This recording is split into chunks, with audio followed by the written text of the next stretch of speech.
Pemindahan ibu kota negara ke Kalimantan Timur.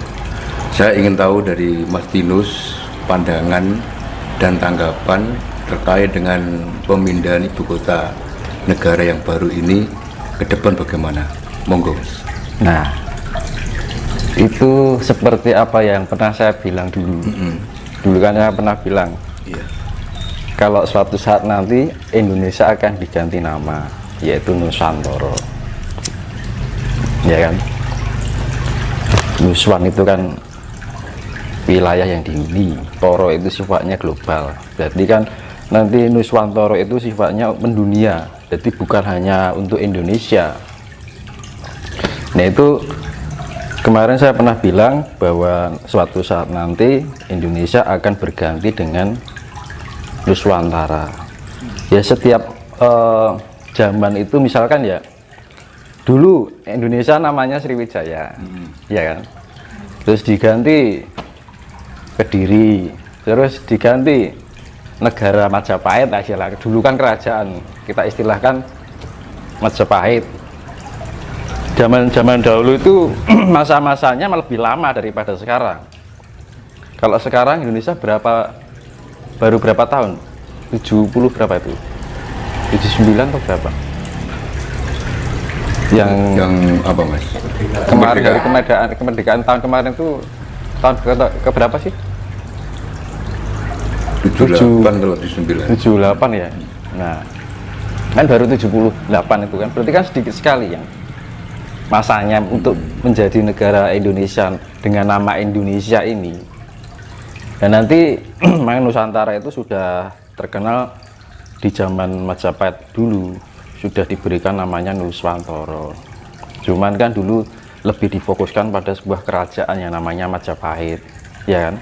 Terus berganti nama Mataram, ya kan. Mataram Pepajang, ya kan. Terus sampai berdirinya atau diberi nama yang namanya Indonesia. Seperti saya bilang bahwa Indonesia itu adalah dari bahasa Yunani, ya kan. Indonesius, ya kan. Itu kan Indonesius itu kan kepulauan yang sifatnya kepulauan Hindia, artinya kan itu dari bahasa Yunani, jadi bukan dari bahasa Nusantara sendiri. Kalau bahasa Nusantara itu aslinya, bahasa asli Nusantara adalah Sanskerta itu. Makanya secara alami itu akan berganti sendiri dengan nama Nuswantara gitu. Kenapa yang dipilih itu harus Kalimantan Timur? Sedangkan kalau kita melihat dari beberapa spiritual, Pulau Jawa ini kan dinamakan pakunya tanah Nusantara, Mas. Kenapa kok enggak cukup di Jakarta aja? Itu kan bagian dari sebuah konsep kan. Di orang melihatnya zaman sekarang kan melihatnya apa yang bisa dilihat oleh mata, ya kan. Jarang sekali orang sekarang melihat dengan mata batin, ya kan. Orang memprediksinya bahwa Kalimantan itu letak geografisnya memadai untuk dibikin sebuah negara karena tanahnya juga luas, posisinya di tengah-tengah, ya kan. Nah, kalau menurut saya sih, terus kalau Kalimantan disangkut-sangkutan dengan berbentuk yang pulaunya berbentuk semar kan.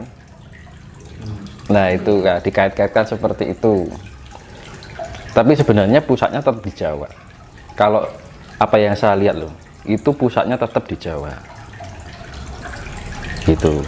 Tapi besok itu ada keterkaitan kan, sifatnya besok itu satu, nggak terpecah-pecah yang terpusat di Jakarta aja, itu nggak sekarang ini. Besok itu di Kalimantan diperpusatkan, di Jawa juga ada pusatnya, nanti saling melengkapi, ada keterkaitan sistem ketatanegaraan gitu.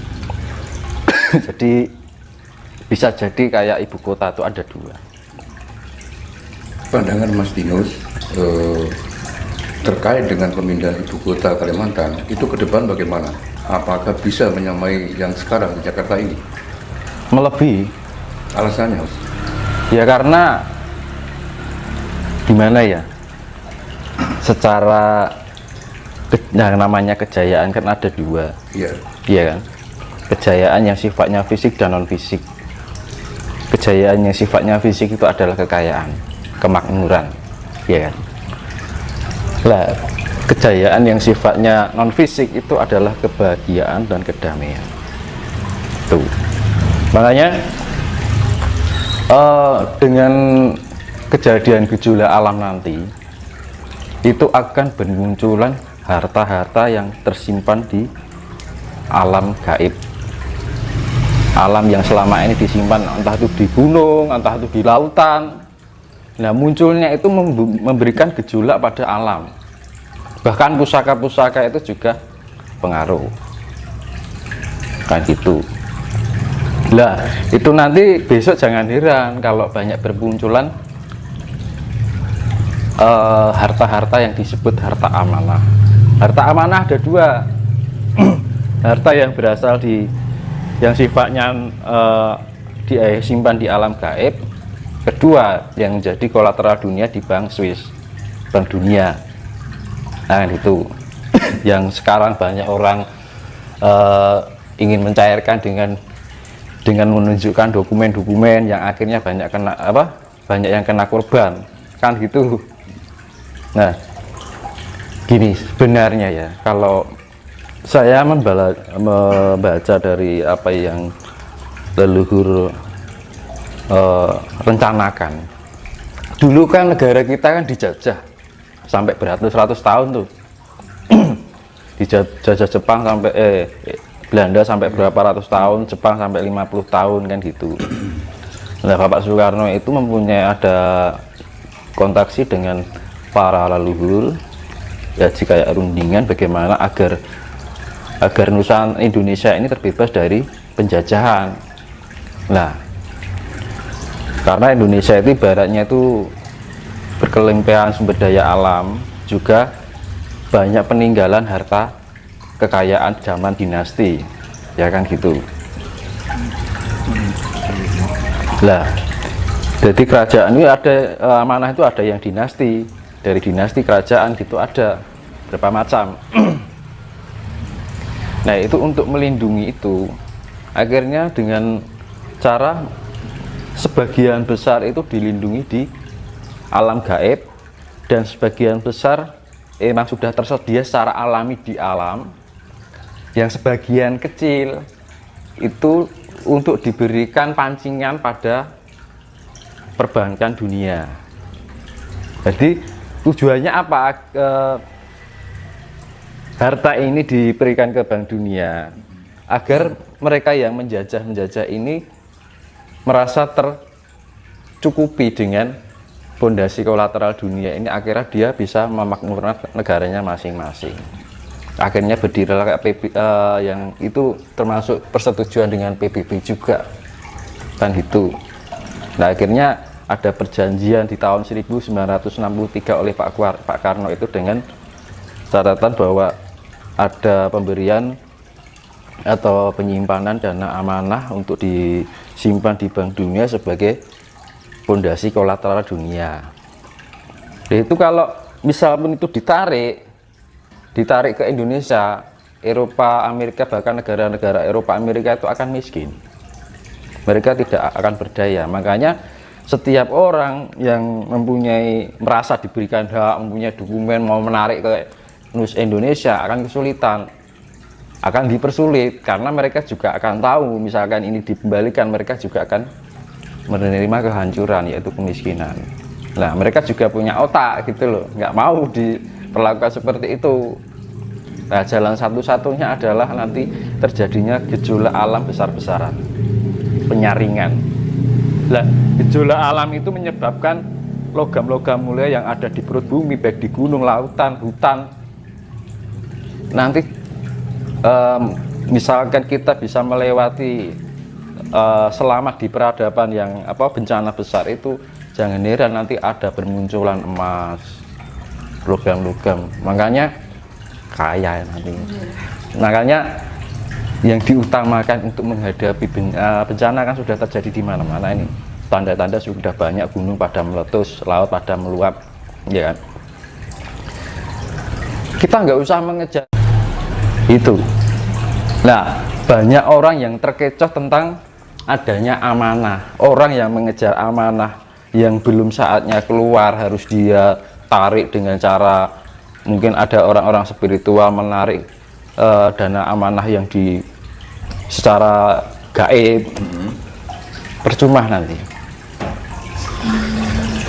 Jadi gini, Mas Dinos. karena gini, saya berbicara gini, saya pernah ngerjain kayak gitu. Terus saya dulu saya diwelingi sama, kebetulan yang memberitahu saya yang Brawijaya sendiri kan, yang Brawijaya 5 itu bilang, "Ger, ora sah mbok tarik kan. Sok yen wis ditiwancine bakal metu karepe dhewe." Dalam arti kalau bahasa Indonesia nggak usah diambil, nanti pada saatnya akan keluar dengan sendirinya. Nanti kalau kita mengambil tiba-tiba jatuhnya adalah karsa, jadi keinginan, jadi timbullah nafsu itu tadi. Nah, tapi terus saya dibilangi, kita yang kita perlukan adalah ketenangan jiwa, ketenangan pikiran, ketenangan rasa, ketenangan dalam perilaku, segala apapun kita harus benar-benar tetap pada kendali dan kesadaran yang tinggi. Kuncinya mau hiji, sopo sing bakal selamat bakal entuk kamulyan, ning sopo sing entuk kamulyan durung mesti bakal selamat, kan gitu.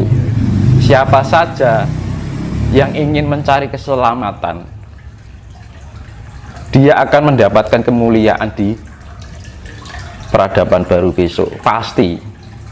Tapi sebesar apapun harta yang kita miliki, misal pun kita bisa mengambil harta sebanyak apapun, jika nyawa kita terancam, apa yang kita miliki hilang semuanya. Apa yang kita kejar, apa yang kita cari itu adalah sesungguhnya apa yang kita tinggalkan. Tapi apa yang kita beri itu adalah sesuatu yang akan kita bawa. Nah, itu modal kita itu adalah, makanya saya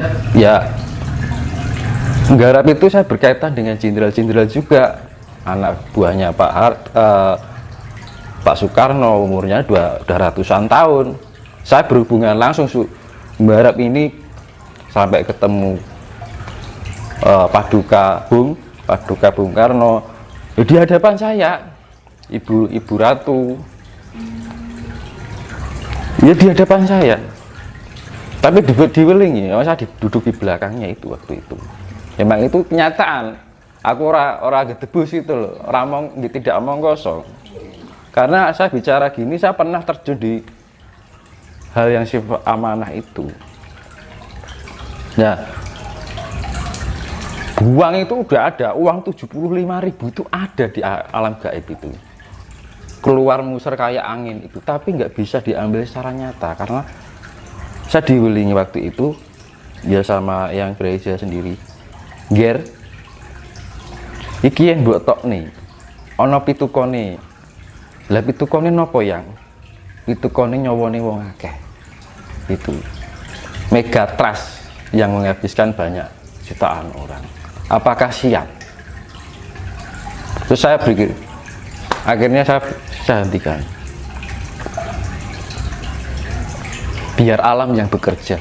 Kita cukup menyelaraskan dengan pergerakan alam, karena apa? Alam sedang melakukan refleksi dan kita harus menyeimbangkan diri dengan gerak alam itu juga. Vibrasinya sangat tinggi. Kita juga di saat menerima vibrasi yang tinggi, yang perlu kita lakukan adalah ketenangan. Harus mempunyai pikiran yang lebih rasional, ya kan? Belenggu rasa itu jangan rasa itu jangan terlalu dibelenggu oleh karsa yang namanya nafsu. Jadi lebih ketenangan hati. Tapi berilah cahaya di dalam hati kita yang namanya kasih sayang, kepedulian sama orang lain, ya kan? Masih banyak orang yang jauh lebih membutuhkan daripada kita kan. kita lebih enak di jalan-jalan sana, banyak orang yang lebih membutuhkan, iya kan?